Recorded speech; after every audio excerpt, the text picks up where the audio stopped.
ndlela uzongena engozini ungamameli. When God speaks and do not go according to this route, Usogqiba wena ungamameli, usogqiba ulimale. and you fall to the trap. Hallelujah. Amen. So uma isithi uThixo makwenziwe into ethile, When God says do this awanye yenza into ethile, or do that, wena ungayenzi, and you do not do it, and uThixo ke ngoku xa selulimala uphinde ukhalazela uThixo. and you become broken, and you become, Sisizathu sokuba thina singabantwana bakaThixo. it is the reason for us children of God Thixo kodwa singasikeleli. to worship and not be Ngoba blessed. asimameli insikelelo. We do not obey the blessing. Insikelelo enguThixo asithobeli. The blessing is Christ, and we do not obey. Asikwazi kwamkela insikelo esifuna singayamkela insikelo yenza We insikelelo. can't obey the blessing, but we can't obey the blesser. Hallelujah. Nguye uThixo waziyo ukuthi ubomi bethu kumele buhleleke kanjani. It is God who knows everything uThixo waziyo ukuthi impilo yethu kumele ihambe kanjani. on how our life should go. Uba ngaba simamela uThixo, If we don't obey God, ithetha impilo yethu izawutshabalala. our life is perishing. Hallelujah. Ithetha xa ungamameli uzogula, You'll become sick. uzohlupheka, ebomini bakho nje izinto zakho zizawuqotha. Everything will become bad Ngoba awumameli uThixo. because you don't obey God. Ezinye izinto azenzeki ngoba uye waqalekiswa. In other things that not happen because you've been cursed. Kodwa ziye zenzeke ngenxa yoba indlela okhetha ngayo. It happens because of your choice of doing. Hallelujah. Hallelujah. Siyayazi ba indlela okhetha ngayo kukhona lokhu influenceayo. We know that by the choice there is someone who influences you. Wenza into elungileyo. If you do good, it is because it is God who pushes you it. Ukuba ngaba ucinga kakubi okanye wenza kakubi siyazi ba ngusathana okuphushayo ba yenza. Whenever you think bad is because it's the Kodwa devil. ikhona indlela ongenza ngayo. There is a choice that you can do. Akwenzeki ukuthi xa ngaba kukhona ekumele wenze uyenze ungathethi ivoice eziyi-2. It is impossible when someone speaks, there is no two voices in it. Kufuneka wena khetha kweza voice eziyi-2. We have to choose between these two voices. And uyayazi ba le oyikhethayo ikwenzisa into erayithi. You know that when you choose good, Uyayazi futhi naleyo ba izokwenzisa into erong. Ngoba uyakhetha ngokunokwakho ukuba ukhetha eyiphi. you choose what you want. Hallelujah. Amen. Lento okwilizwi selothetha ngendlela eziyi-2. It is always the word speaking about two ways. Cela sifunde ithi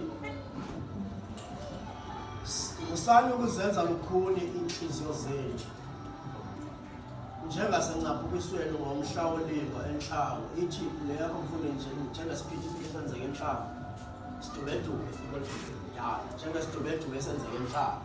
Uyabona ukuba ngaba kunciphe uthobela uThixo If your limits in obeying God, kuba khona isidubedube. there is a rebellious. Hallelujah. Hallelujah. Kuba khona isiphithiphithi. There is distraction or disorder. Kuba ngaba uThixo ungathotyelwa. If God is not obeying,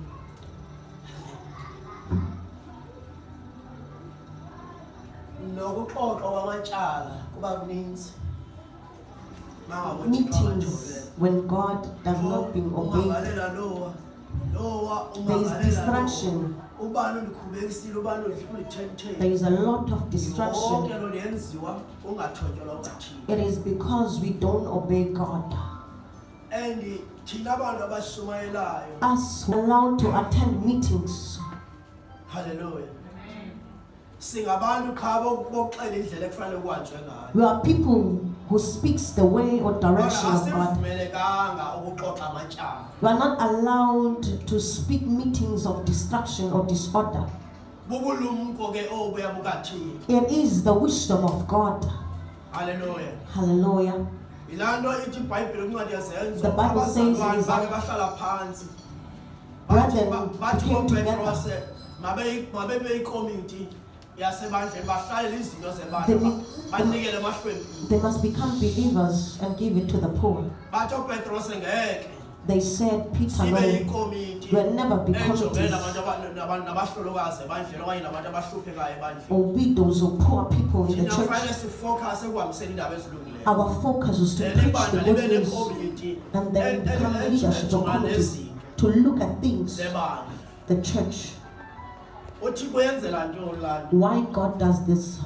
Umuntu oshumayelayo A person who preach, uma ngaba kuye kwaxoxwa into wayigweba, when someone or in the meeting of distraction and become dispute, lo izinto ezingahambanga ngale ndlela bekumele ukuthi zihamba ngayo that person does not go according to his will, uzoqhubeka, will become broken. and xa eqhubeka And when he's broken, uzohamba enkonzweni he will leave the church ngoba uqhubeke kumntu ogqibele. because he's broken in a So xa leadership by leader. imali omntu aqhubeke kuyeshumayela Or the money when the already person's inkonzo preaching, seyiphumile kulo oqhubekileyo. the church is already out. Kanti uba ngaba kushumayela umntu amamkelayo When someone's preached, the one who kulula accepted, bancedakala. it's easy to become helped. Yilaa nto xa ungumshumayeli ngeke When you become a ukwazi preacher, ukusela inhliziyo yomntu. You can't focus on the heart Akufuneka of the uhlale person, ezweni. but you need to remain in the Ngoba word. izinto ezifunwa ngabantu apha The things that the people want is many. umuntu oyi-one nezinto ezinto azifunayo. One person has many needs. Hallelujah. Amen. So bubulumko ke ngokubuka Thixo uba xa ngaba ephazamiseke It phaa is the wisdom of God when it's distracted and when we are preached and becomes healthy ingxaki again, yakhe isombululeke. and the solution becomes Ngoba solved. ukubaleka ingxaki To run away from the problem is not the solution. Hallelujah. Amen. Abantu abahlulwa inguquko People who do not want to repent abanye abangayazi inguquko or do not know repentance, oko bahlala bekhubekile. always broken, always. Hallelujah. Amen. And abantu ebona umntu A person ebona ngokuba ngaba apha ngoma apha emzimbeni mhlawumbi in my body, ndinethumba I have, wena undazi. So njengoba sigida apha enkonzweni undigile uva ngam ndigxuma ndodwa ndithunukayo. Amen. amen. Ngoba ndinento lapha There's ngaphandle. something that is inside in my body. So nesono umuntu The sin. onesono ubeka oko Who has sinned always, wazi ngaphakathi kwakhe Broken. unetrap. he has a trap of the enemy. Hallelujah. Amen. Oko Always, uyaqhubeka ngoba always. ilizwi lisoloko liyoxhonqa isono. The word of God is always penetrating. Akafuni kuguquka. It does not want to have repentance. Hallelujah. Amen. So kangaba ke ngoku umntwana kaThixo eziveza When the child of God becomes naked, athi ndilimele kule ndawo. this is how I am broken or hurt. Kuza abantu abanesibabalo People bakumcudisa. and heal. Hallelujah. Amen. Aphile. And become healed.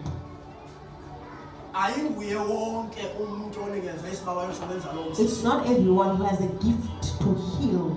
Wonke umntwana kaThixo endlini kathi kunomsebenzi wakhe. Everyone in the church has his own gift.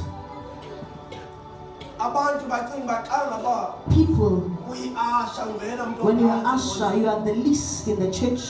uba ngabe i-asha ibangenisanga abantu enkondleni. If people do not enter in the Abantu church, will the important people enter? i-asha xa The ingabangenisa usher. abantu ivale pha emnyango. Close the door. Bazongena aba bantu Will the babalulekileyo. people enter those who are important? Uzawuzazi uzohlala phi ngaphandle Will kwe-asha. you know where to sit without an usher? Hallelujah. Hallelujah. Wonke umuntu unomsebenzi wakhe. Everyone has his own purpose. Into ebalulekile. Never sin, always blame people. Hallelujah. Hallelujah. Ndithetha ngezinto mina ezibangela ukuthi ungasikeleli. I'm speaking about the things that you are not blessed because of it. Kuba sendiyichaphazele ndayihlambulula. The repentance, Ukuhlambulula To repent, ufana ukuthatha into uyifake engcwabeni uyigcwele. it is like putting something in a grave and closing it. Njengoba lisithi izwi lenkosi, The word of God says asivumelekanga ukuba thina siphinde sivisithe. we are not allowed to visit. Akukho need yokujonga umuntu ohlambuluke kuye. There is nothing to look at that person who repented. Amen. Hallelujah. Hallelujah. Asikho isidingo There is no need esokulandela umuntu to ohlambuluke. follow the person that you have repented. The thing that you have repented, how That is means fixing it. uhlambulanga usigcinisile isono sakho. You are not repentant, you have gave it to someone. Umane yoqoba umntana wakho uba utyile na. Is the child being fed? Hallelujah. Amen. Xa uhlambulula When you repent, uyalibala ngalayo. you forget about that thing. Because we turn uyingcwabile. It is because you have put Naye it in the grave. lokuhlanjulwa kuye. The person who has Ekaphinde naye repented, uhlambulula kuyesu. it means also to go Ngoba and naye repent to sasono God, sikuye. because the sin becomes to that person. When you repent, ufana umuntu ovumithela kuye. that is like you vomit to another person. Hallelujah. Amen. Naye kufuneka aphinde athathe umthwalo awuse kuyesu. That person needs to take that vomiting Ukuba to ngaba God. akasihlambululi, Because if it does not purify every yourself, person that sin will become heavy. ahlambulule abe nesi stain. It will become Ufike lo sinful. ahlambulule abe nesi stain. Izothi ibhanki yonke It will become ilezi zababa asindeke. heavy in him when it does not repent to God. Awe naye. And fall. Hallelujah. Amen. Aba bantu bebehlambululwa baphinde bathi lo besihlambululwa kuye naye. The one who we used to repent, he has fallen. Abayazi ba ebona abantu bamthathe bamfaka etrapini. He does not know that the Because babe bengahlambululanga kuye If you do not bebengabanga repent, bona bahlambulula kuye bengazubakho le nxa. there were no But situations. yona ndaweni kuyo ukuhlambulula kubalulekile. Repentance is Nomuntu important. ohlanjulwa kwaye ngumsebenzi wakho uba ayazi uba The kumele athini repenter is ahlambulule. also important how to Kodwa wena musukuzihlupha ngento ozihlambulula. don't harden when you repent. Jonga kuThixo qha Focus on God uqhubekeke nempilo. and continue with life. Lento engithi iBhayibheli abantu The Bible says the bashiyela preachers will, ngoba ezinto uba wenze imistake if he does a ngento mistake, edibanisa umphefumulo womuntu a soul of a person uzogqwetshwa ngaloo nto. will be rebuked. Hallelujah. Amen.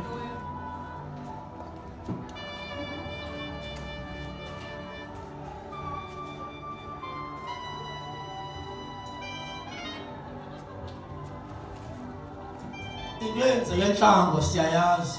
What happened in the wilderness, we know uThixo wakhupha abantwana bakhe eJiphuta amaSirayeli. God led the Israel Entlango in Egypt, bangamameli.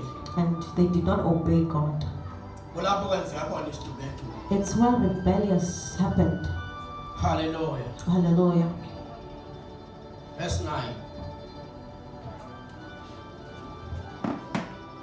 There your ancestors tested and tried my patience, even though they saw my miracles for 40 years.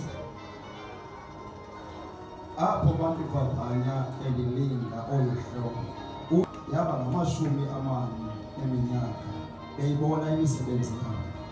Amen. Amen.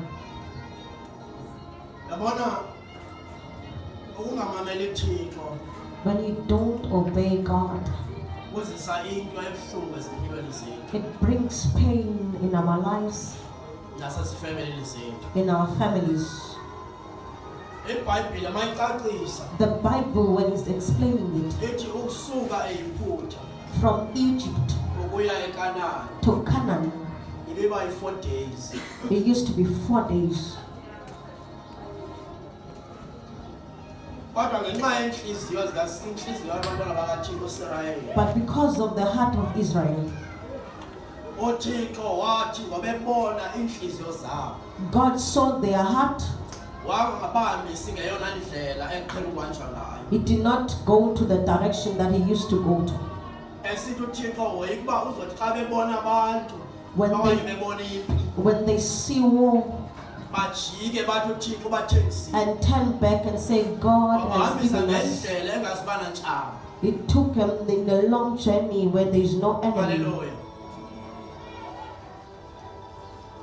uthixo wahambisa ke ngoku apho bangazibana tshaba khona bazohamba entlango There is no enemy that would walk in wilderness kodwa ngoba bengamameli uthixo because they do not obey God. yenza into obicebo likathixo lidileye The purpose of God became delayed. ukungamameli uthixo You not obeying God in this generation. uyamchaphazela nothixo Even God becomes the input also. yazi efemelini yam okanye efemelini yakho In my family or your family, ukhona abantu abazosindiswa there are people who will be saved xa bebona ukuba uphumelele bomini that will see you succeeding in life. xa bebona unemoto entle When you see you have car, uthi ndincedwe nguyesu God did it. unendlu entle House, uthi ndincedwe nguyesu God did it.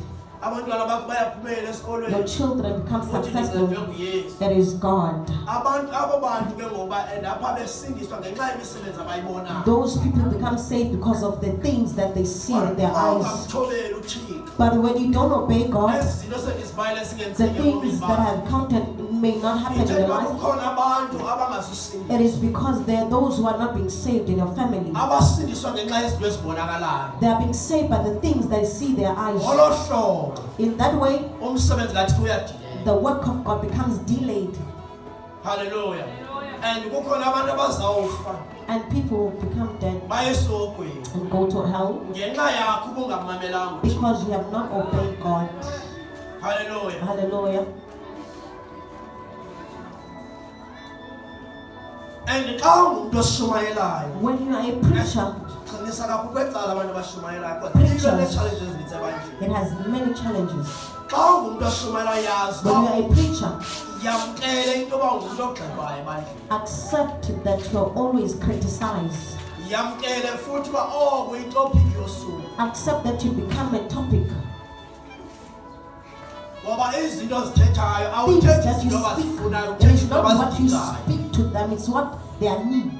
kunobohluku ukuthetha into efunwa ngumntu It is, nokuthetha into umntu ayidingayo it is, yabona uba ndingama ngapha if ngaphambili I speak in front apha phambi kwenkonzo in front of the church, abantu mabeze enkonzweni come to the church and don't beze repent. enkonzweni beze Come namakhosana everything, whatever that you have come. ungagcwala nguwo It will be full in the church.